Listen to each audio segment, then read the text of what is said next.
Education is the most powerful weapon, which you can use to change the world.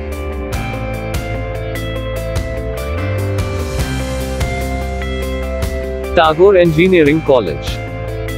We empower our students to achieve professional and personal success by providing a comprehensive and supportive educational experience. Department of Electrical and Electronics Engineering.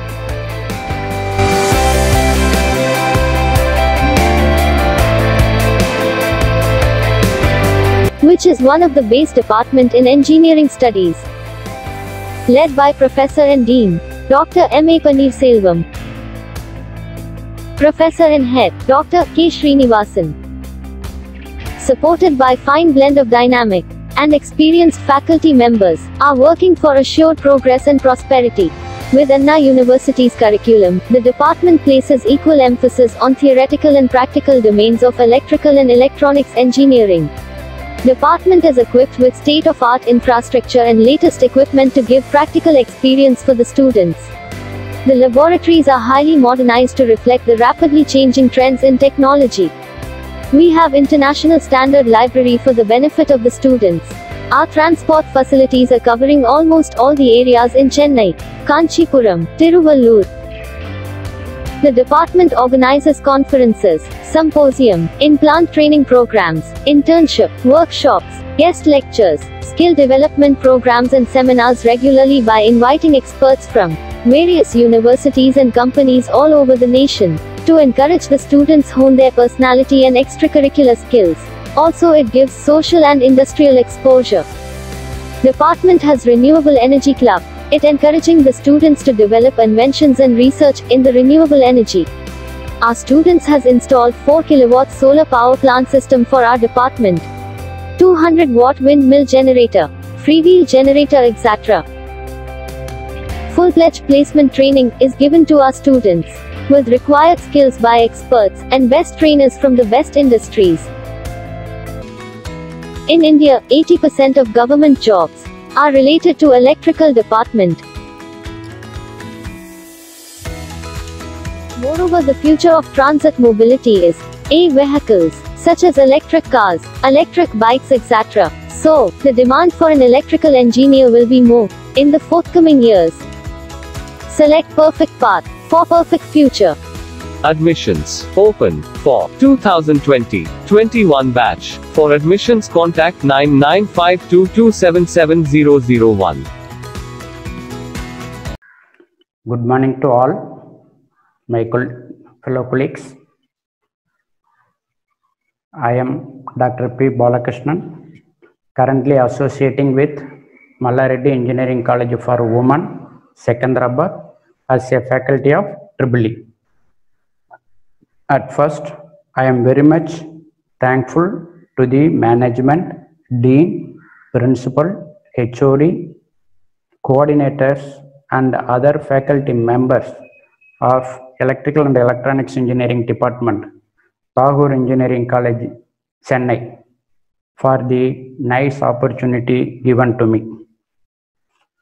The topic taken today is Advanced Power Electronic Converters for Renewable Energy Systems. All of you know that power electronic is a ocean. Covering this topic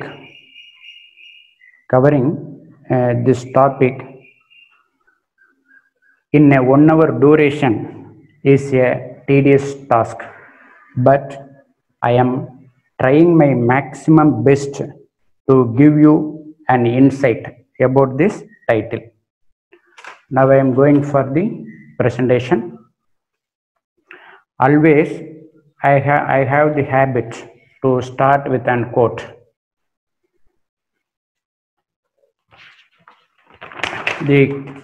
Since this topic is associated with this quote, no power electronics, no renewable energy system. Why I am telling this quote is, renewable energies are unpredictable in nature. and its magnitude is not quite high. Therefore, conversion and inversion process are essential. This conversion and inversion process can be carried out with the help of power electronic converters. Therefore, if there is no power electronics, then we cannot realize the renewable energy system. In this sense, power electronics become most important. Okay, my second quote is, if there is no transformer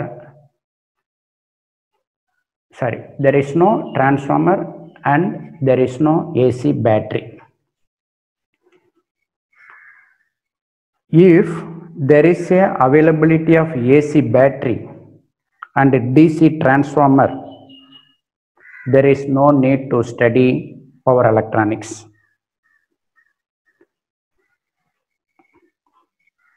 Since for conversion of DC, we need to go for power electronic converters.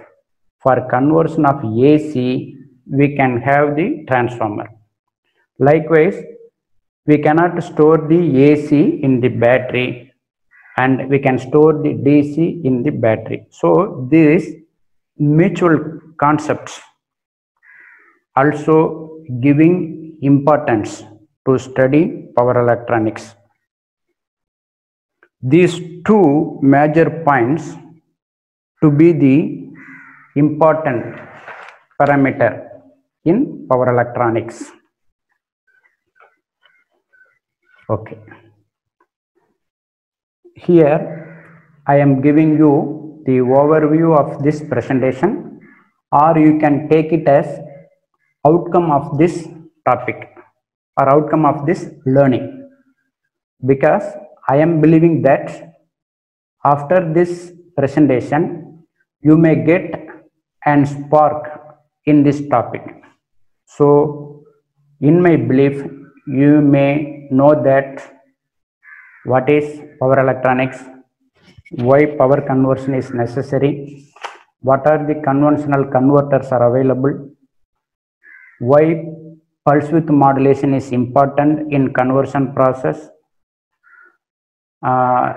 In a renewable energy system, how solar, wind and fuel cells are interfaced with the converter and inverter system.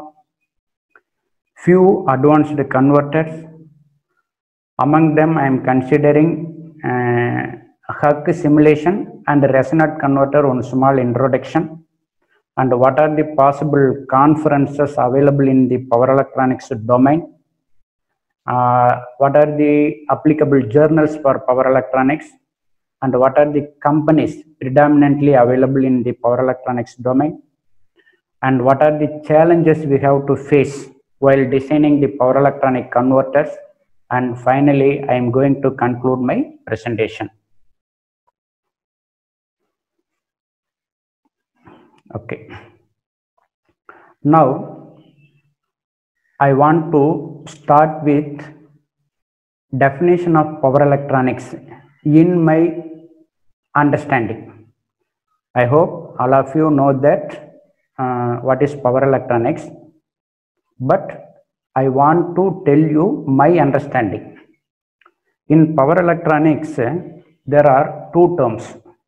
One is power, that mean for electrical power, and another one is electronics, that mean for electronic semiconductor devices, or sometimes it is called as semiconductor switches. By using the power electronics or by using the semiconductor switches, we can control, convert and condition the electrical power. Okay, so here two questions are arises. In power electronics, we are controlling, we are converting, we are conditioning the electrical power.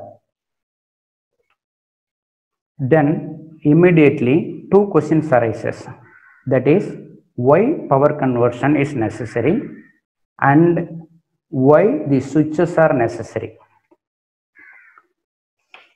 That I will discuss one by one. Okay. Now, why power conversion is necessary? You know that power supply available 230 volt 50 hertz single phase, 400 volt 50 hertz 3 phase, and battery power is also available, say for example 12 volt 48 volt etc.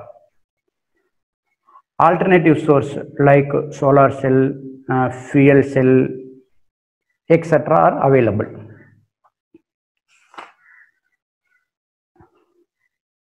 For battery, if we want to get more DC voltage, we have to connect them in series. Solar cell and fuel cell will give particular amount of DC.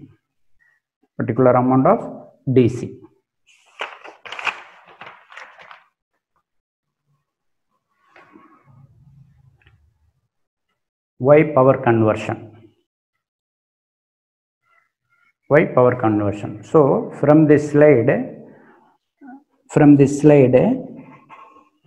we are coming to know what nature of supply is available. Here, what nature of loads are available? Single phase load and 3-phase load, AC supply loads.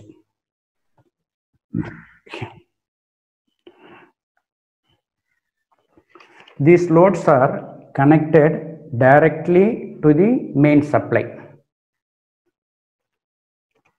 Some loads are sensitive to voltage rise and fall, that is usually called voltage sag and swell in power electronics.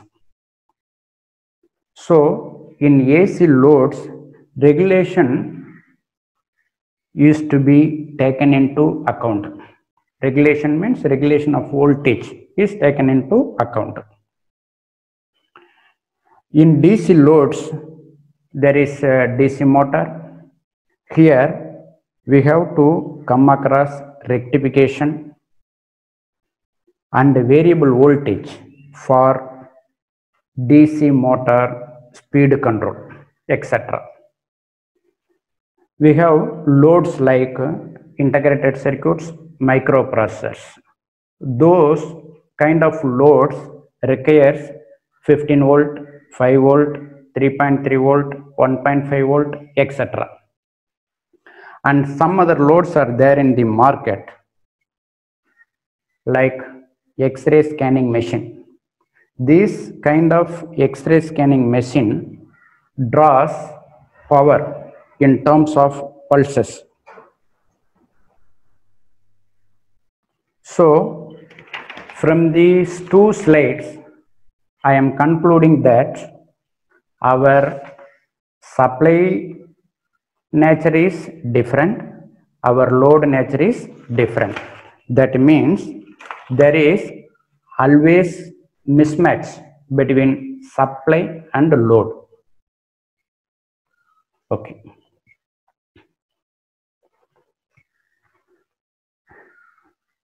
Because of that reason, we need for rectification and inversion process. Here we have to consider, for AC conversion we have transformer, but we have no DC transformer to convert DC or to change the magnitude of DC. Likewise, we can store the DC energy in the battery, but we cannot store the AC energy in the battery.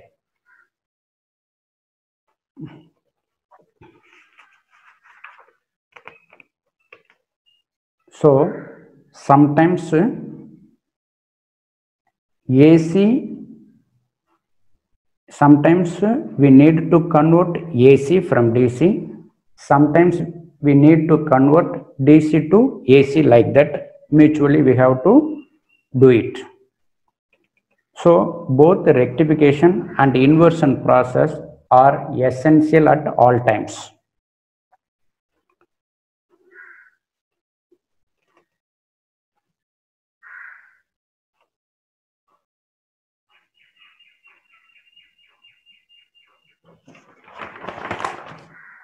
Moreover, power electronics helps us for DC conversion process, since there is always mismatch between supply and load.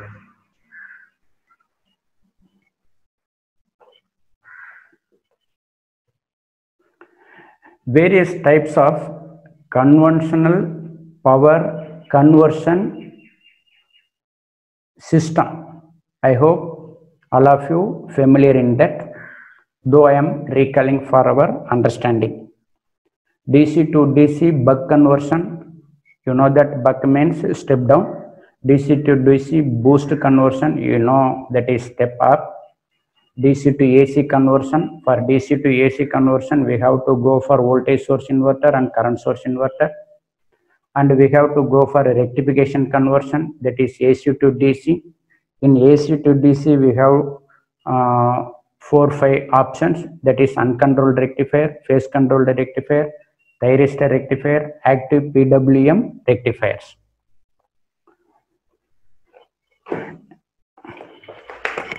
Here in DC to DC buck conversion, input may be non-regulated, not fixed one, but output strictly regulated.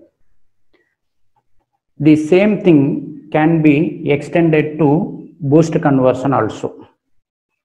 Why? Because our output should be constant, because our load, many loads are sensitive to voltage variations. Therefore, whatever may be the converter, output should be fixed, whereas input may be fluctuating, but output should be fixed. Traditionally,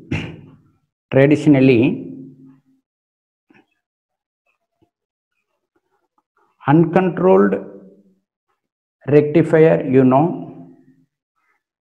that is by using diode, we can get from uncontrolled rectifier a fixed output, whereas phase controlled rectifier and thyristor rectifier we can get controlled output, and active PWM rectifiers also available in the market. I will discuss about PW technique little bit. During this conversion process, power flow may be unidirectional or bidirectional.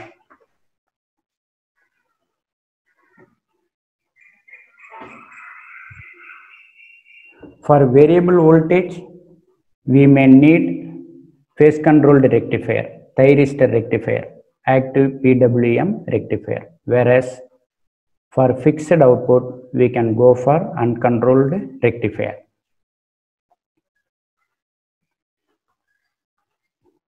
So this are all available conventional converter.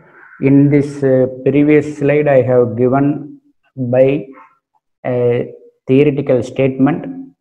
In this slide I am giving you what is rectifier, what is inverter, what is stopper, what is cycloconverter, what is AC voltage controller, what are its input, what are its output, what are its symbol, like that.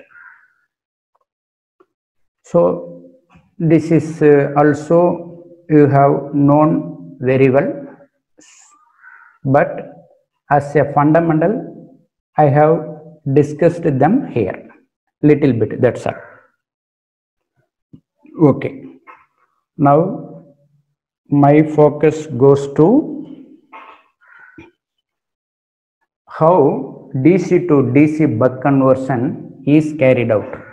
You may have understood this in your observation. Here I am presenting my understanding about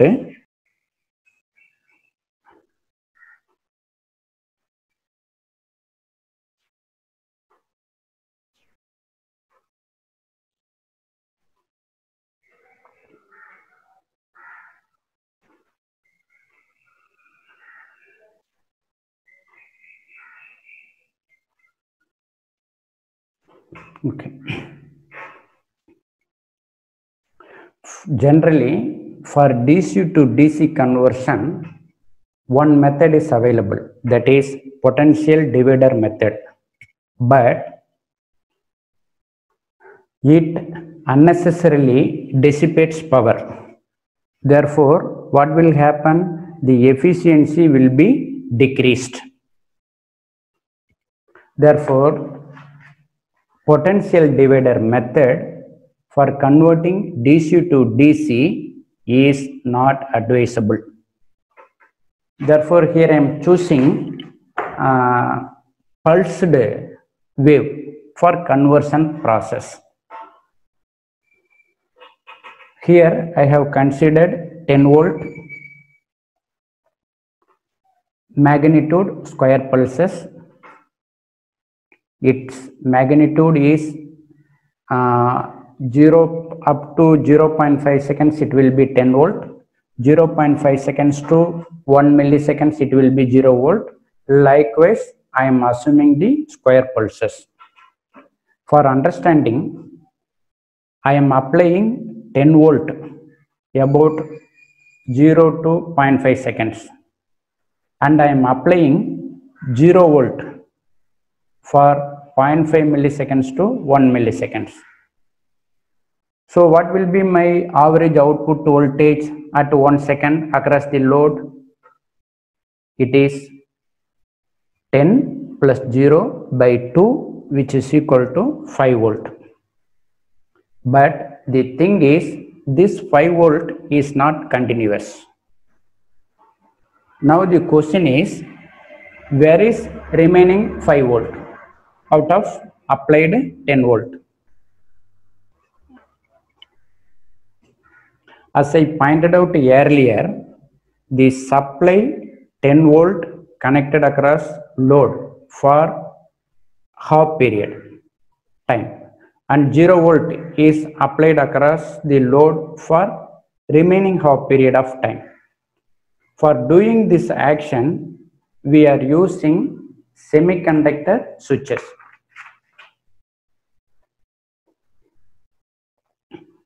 This 5 volt, I mean balance voltage, is dropped across the switches or semiconductor switches.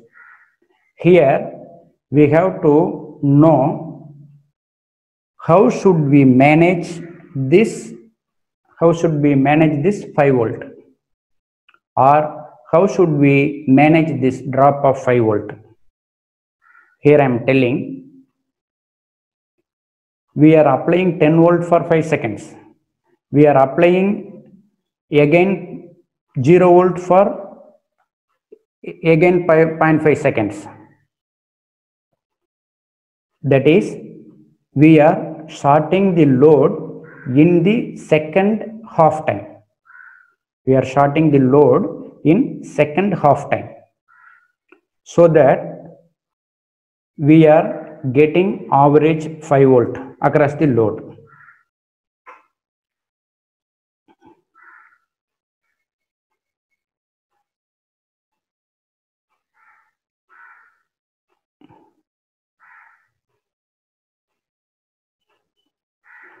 So for switch on the supply and to short the supply, we need a network of switches, because that switching action should be carried out periodically with a specific interval.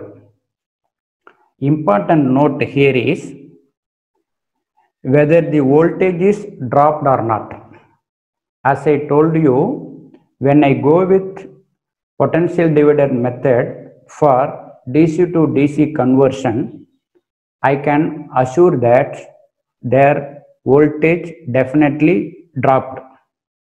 Whereas in case of switches, whether the voltage is dropped or not, that is the question. See here, during the first half of time, we are applying 10 volt, that is considered as on state.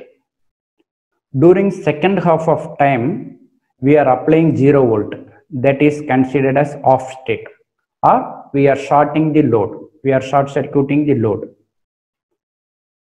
Here the thing is, during on state, full voltage is applied, so that voltage drop is 0. During off state, we are giving 0 voltage, therefore current is 0. So no power is dissipated in the switches. I hope all of you getting my point. That is, power dissipated in the switch is 0. A simple way to achieve this, we have to connect the load, we have to reconnect the load, or we have to short circuit the load periodically through the switches.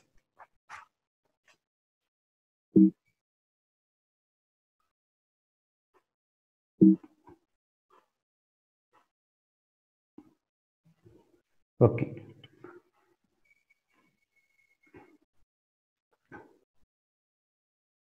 Here you have to understand, I have missed it. In the center, I am putting on a line, so that I am by applying 10 volt, I am getting 5 volt by average nature. As I told you, I am getting during buck conversion process, I am getting 5 volt by applying 10 volt. That means I am achieving step down. But the thing is, it is not a continuous voltage, it is the average voltage. Okay. Now I am going to give an DC to AC conversion. Actually, DC supply is available. A load requires 50 Hz. So that we need to convert available DC supply into AC.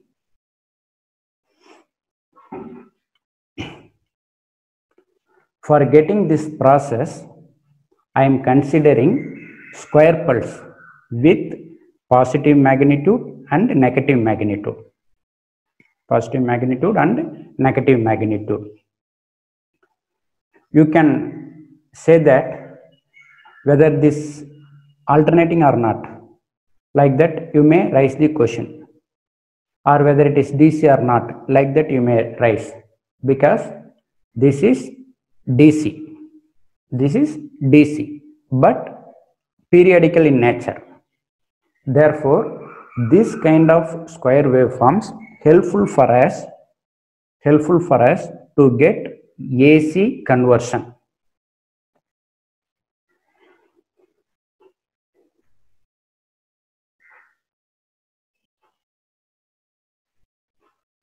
In order to get AC conversion, I am connecting the supply to the load through switches. For 0 to 10 milliseconds, I am connecting positive magnitude. From 10 to 20 milliseconds, I am connecting negative magnitude. I am periodically interchanging the positive magnitude, negative magnitude with the help of switches, so that I am making the square pulse as a sinusoidal. I am making square pulse as a sinusoidal. So when I connect like that, positive pulse for certain duration, negative pulse for certain duration, I can get alternating current by introducing a sine wave fundamental.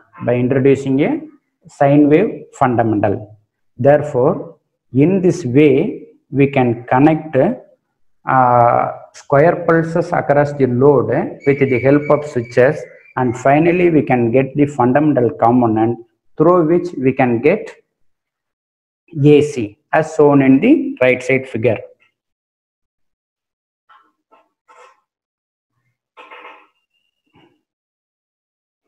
But I am telling theoretically we should not do that by connecting positive magnitude for certain duration, connecting negative magnitude for certain duration.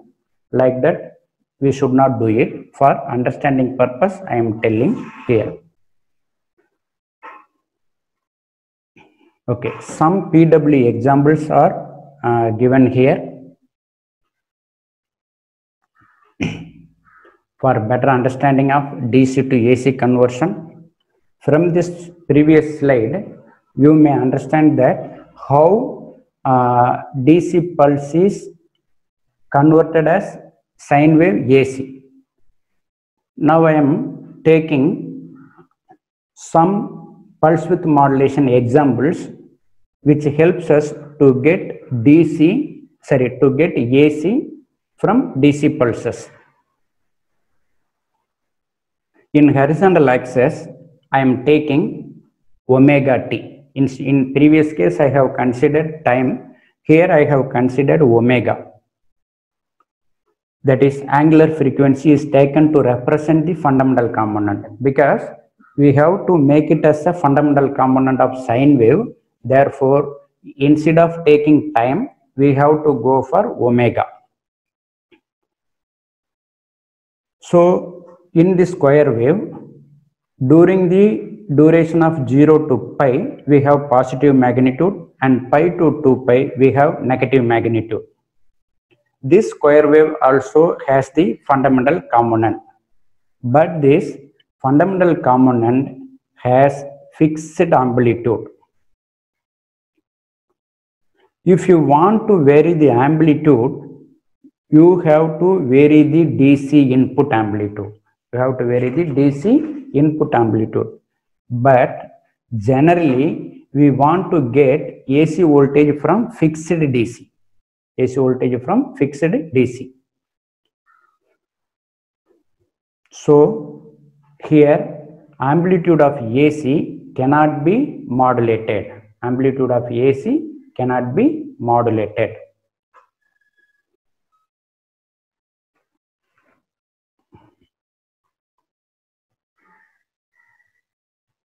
Okay. See here.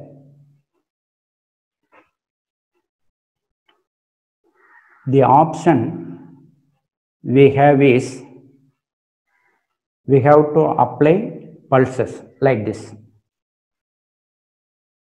That is 5 pulses of equal size in both positive and negative cycles. Both positive and negative cycles.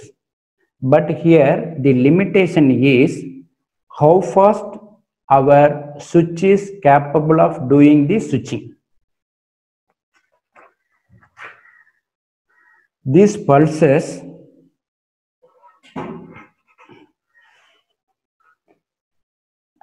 again having the fundamental component. These pulses again having the fundamental component.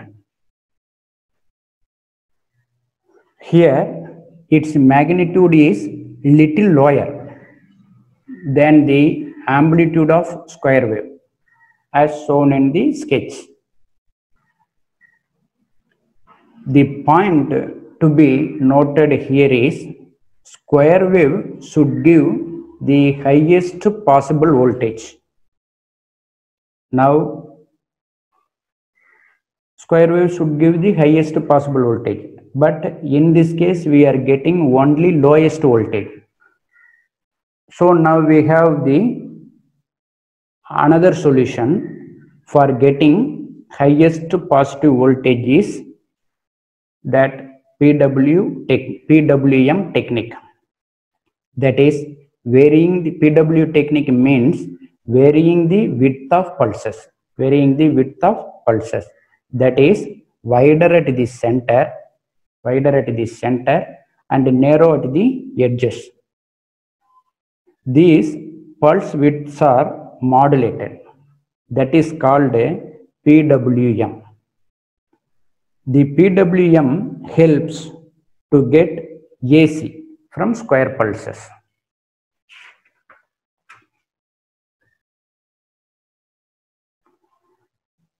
So far, we have the discussion on what is power electronics, how the conversion will be carried out, what are the conventional conversion system available, what are the power electronic technique inside in the conversion process, and now our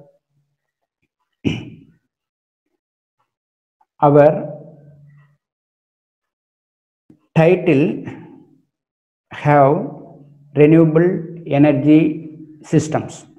Therefore, I am going to point here some of renewable energy sources and their interfacing with power electronic devices. Before that, I am recalling some points. Why power conversion is needed? Answer is power supply is different, load requirement is different. So, to bridge this gap, power conversion is needed. To achieve this power conversion, we are using power semiconductor switches. By connecting the supply across the load in positive magnitude and reverse connecting the load in negative amplitude. If we want zero voltage across the load, we have to short the load, but the load is inductive. It has some stored energy. We need to give closed path to dissipate it. Therefore, we need a network of switches for doing this option effectively. The structure or configuration of switches, we have to study them separately.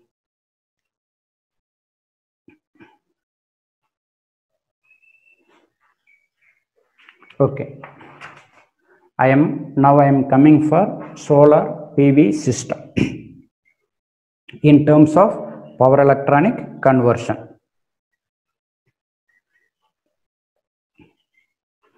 As I told you earlier, renewable energy system is unpredictable in nature.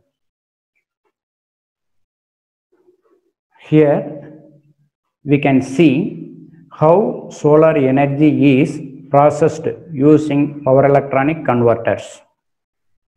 The PV panel is connected to DC to DC chopper, that is DC to DC boost converter.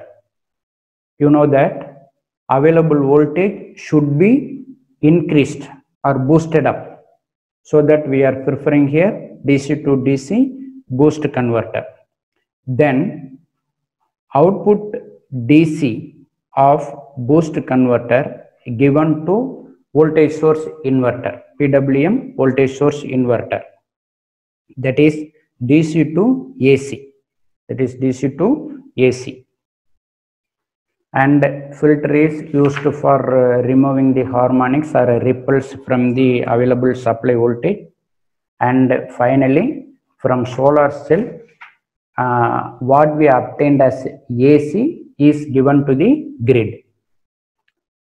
Here, control unit is given. All the necessary controlling actions like voltage control, grid synchronization, current control, MPPT process, anti-islanding procedures, grid plant monitoring, active filter control, grid control, grid support, etc. will be carried out in this block by using digital signal processing.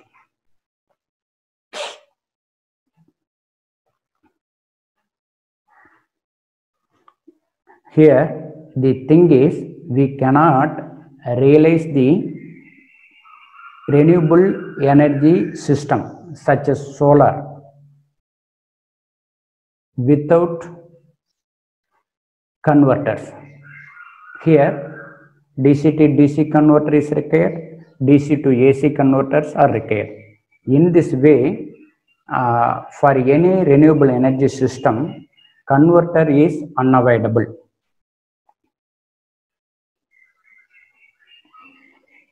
Okay.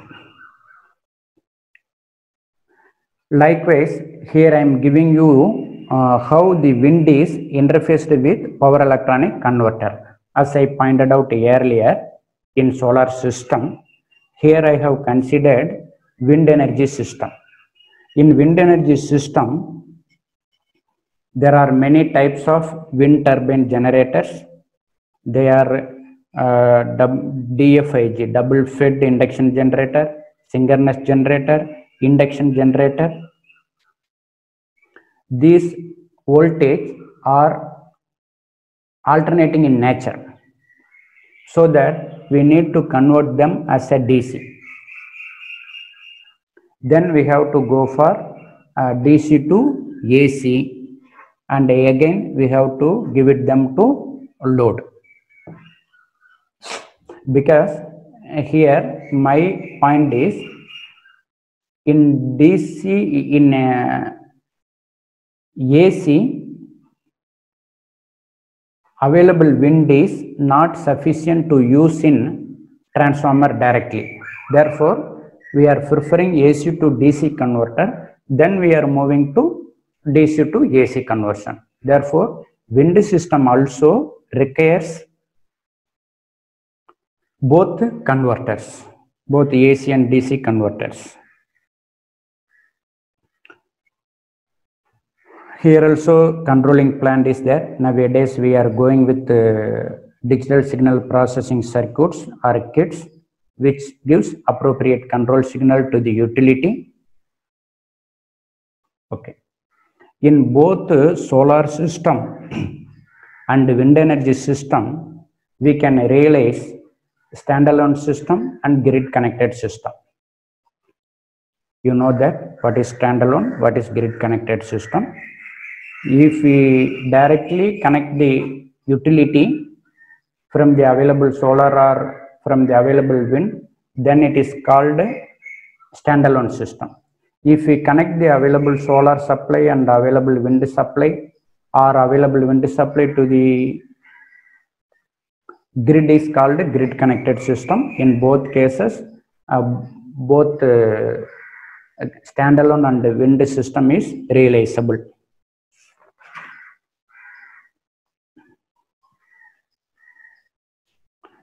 Okay.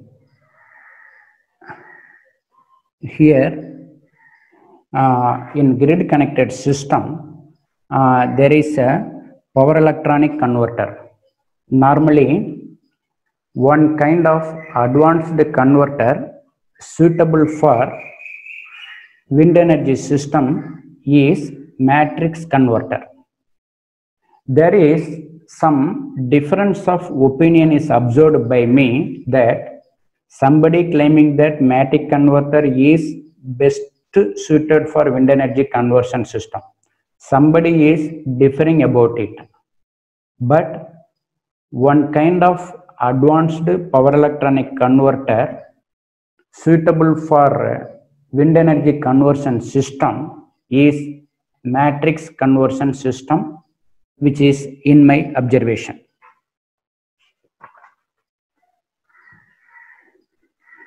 Again, another one kind of different renewable energy system, that is called fuel cell. Fuel cell is a cell which produces electrical energy when hydrogen reacts with oxygen from the water. Hydrogen reacts with oxygen from the water. Typically, fuel cell produces DC power at lower voltage. DC to DC converter boosts up the DC voltage to the required level. the inverter converts DC to AC power and feeds it to the grid.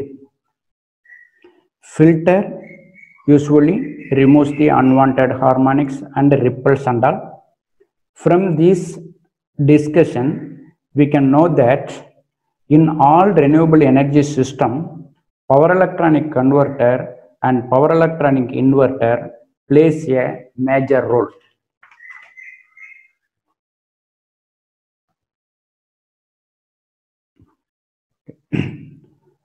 So that up to this renewable energy system, we have discussed about the conversion process and inversion process are unavoidable in renewable energy systems. Here I am giving you some of the advanced converters, that is matrix converter suitable for wind energy system, and SEPIC and Huck converter for solar system. And in order to establish the soft switching, we have to go for a resonant converter. So this, in my observation, these are the three advanced converters available in the literature.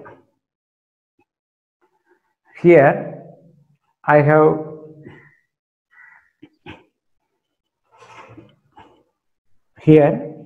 am telling you very simple procedure to simulate simple Huck converter, because in this this presentation we should go for such kind of presentations, such kind of simulation that will give you one small insight about how we have to simulate the particular converter. Therefore, here all of you know that complete circuit diagram of all converters. Here I am taking Huck converter, that is simple Huck converter, for understanding purpose. For simulation of Huck converter, we need a pulse generator, because I from beginning onwards I am focusing in terms of square pulses, so that at first for conversion process we need pulse generator, and we need display, we need a display, we need a pulse generator, and we need diode for a rectification process. We need scope to see the output. We have to go for voltage measurement. We have to go for voltage measurement, and series RLC element we need to take it. I have taken it RLC like that. After that, during simulation, I am changing it as a R element, L element, C element according to my requirement. And a DC voltage source, here I have to consider 100 volt input. By giving this 100 volt input, I have to go for two operations. One is Huck boost mode, Huck buck mode, both step down and step up. I have considered 100 volt, and after simulating I am getting a boosted voltage, and I am getting buck voltage, step down voltage. And MOSFET switch is there, that is responsible for switching operation. And as usual, we have the power guide used for measurement of voltage, current, power, reactive power, etc. All you know that all power electronic simulation circuit we should use this power guide. The main purpose of this power guide is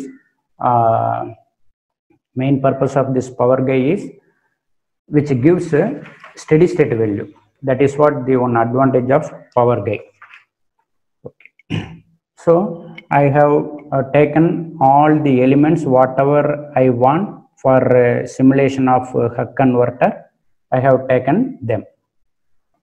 And here I am connecting them. Whatever the elements I have taken, I have connecting them. So I have connected inductor, supply, inductor, capacitor, inductor, and load, voltage measurement, scope, and display, everything I am connected like this. And I have chosen simulation time 0.1. Chosen simulation time 0.1. So by taking all the elements of Huck converter, and I am connecting as usual. Okay. This is complete connection of Huck converter. So you see here in pulse generator, I am giving pulse amplitude as 12. And the period I am selecting 2 e power s, that is, I think it is 150 hertz, like that, 150 kilohertz, I think. And I am choosing pulse width, I mean duty cycle. I am choosing 20. Duty cycle I am choosing 20. 20 means we have to go for buck operation. If more than 50 means we have to go for boost operation. So to realize the buck conversion, buck operation, I am choosing duty cycle 20. So pulse amplitude I have given 12. I have given some frequency. I have decided the duty cycle for getting both buck and boost operation from the Huck converter. In buck mode, I have applied 100 volt in this. I have applied 100 volt in this system as input. In buck mode of operation, I am getting 24 volt. You can see them in the display. 24 volt I am getting here. So given 100 volt is stepped down to 24 volt after simulating.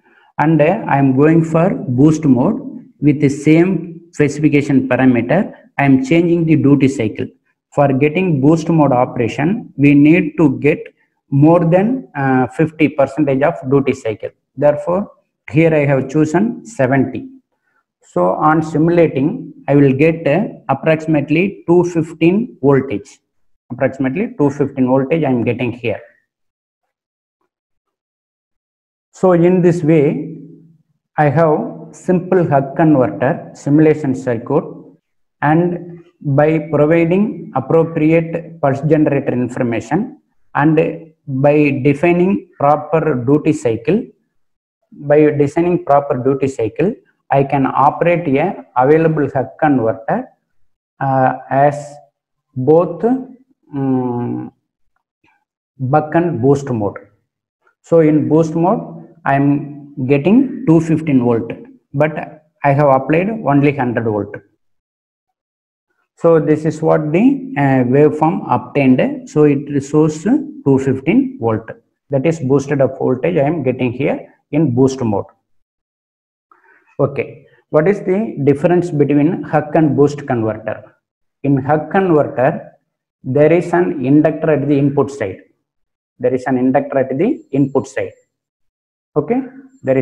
at the input side, which acts as a filter for the input DC supply, and it reduces the harmonic content. That is what one advantage of Huck converter. In buck converter, energy transfer is associated with the inductor, whereas in Huck converter, energy sources is associated with capacitor. In buck boost converter, input current is discontinuous, whereas in Huck converter, the current is continuous. That is what the speciality of Huck converter. So Huck converter requires additional inductors and capacitors. So some I am giving here something about resonant converter. Why I have chosen resonant converter here? Nowadays, soft switching is becoming important. Why? Because we are connecting number of switches. Suppose if you see pulse width modulation, we have pulses, number of pulses in the positive half cycle and the number of pulses in the negative half cycle. For that, our switching operation is important. So when we go with those kind of pulses, we have to consider soft switching. To achieve that soft switching, we have to go for resonant converters, because that resonant converters predominantly uses inductor and capacitor networks that will supports us for a soft switching, and that will reduce the switching power loss and electromagnetic interference. Nowadays, power modules are available in the market. What is the specialty of those power modules? Are electronic modules that contains several semiconductor devices connected in different configuration required to build a power electronic converters. So meaning of zero voltage switch and zero current switching. Why the zero voltage switching and zero current switching are important means, nowadays we are using more number of switches for achieving conversion process. If we do hard switching, the losses and the efficiency are not comfortable. Therefore, we have to introduce zero voltage switching and zero current switching in conversion process. That means turning on or turning off a semiconductor device when the voltage across it is zero is known as zero voltage switching.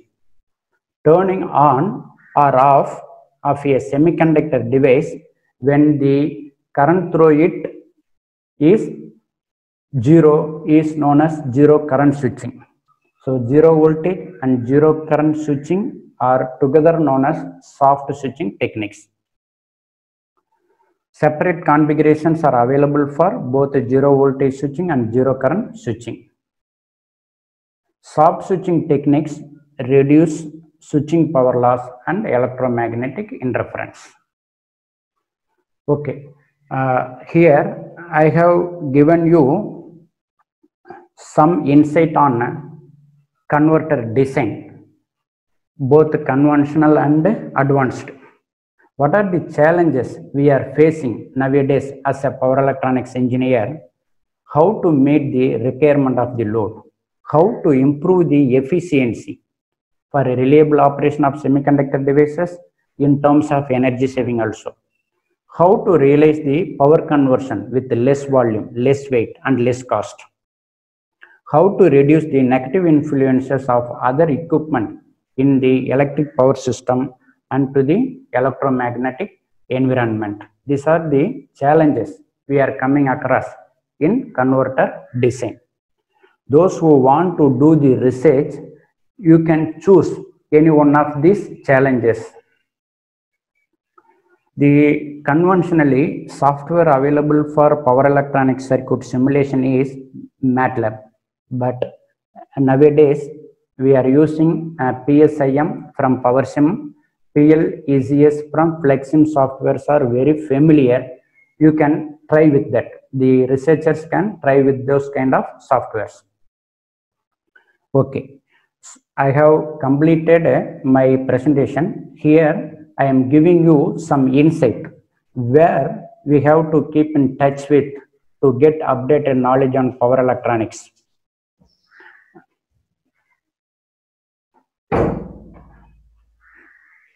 IEEE Power Electronics Society is a very important society of professionals in the field of power electronics. So we have to keep in touch with that Power Electronics Society so that we can get updated knowledge on it.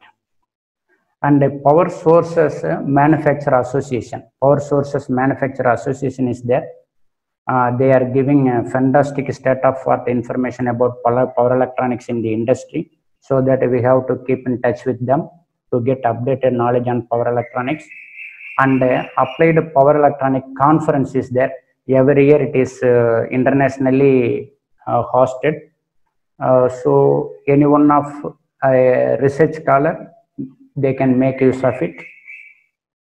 The journals available for power electronics domain is IEEE Transaction on Power Electronics, IEEE Power Electronics Letters, IEEE Power Electronics Magazine, IEEE Journal of Emerging and Selected Topic in Power Electronics and all. So these are all the very important and nice journals for publishing your power electronic related papers. These are the companies associated with the power electronic products. We can refer them. And I have referred NPTEL lecture on power electronics, Professor G. Narayanan, IISc Bangalore, and I have referred some lecture notes, these two. But you also can refer Professor G. Narayanan lecture from IISc Bangalore for better understanding of all those concepts, because I am inspired by this lecture on power electronics. Okay, strive for perfection in everything you do. Take the best that exists and make it better. When it does not exist, design it. So conclusion, power electronics is a highly evolving multidisciplinary field. To keep in touch with the latest development in this field, be in touch with various agencies and companies. Thank you for patient listening.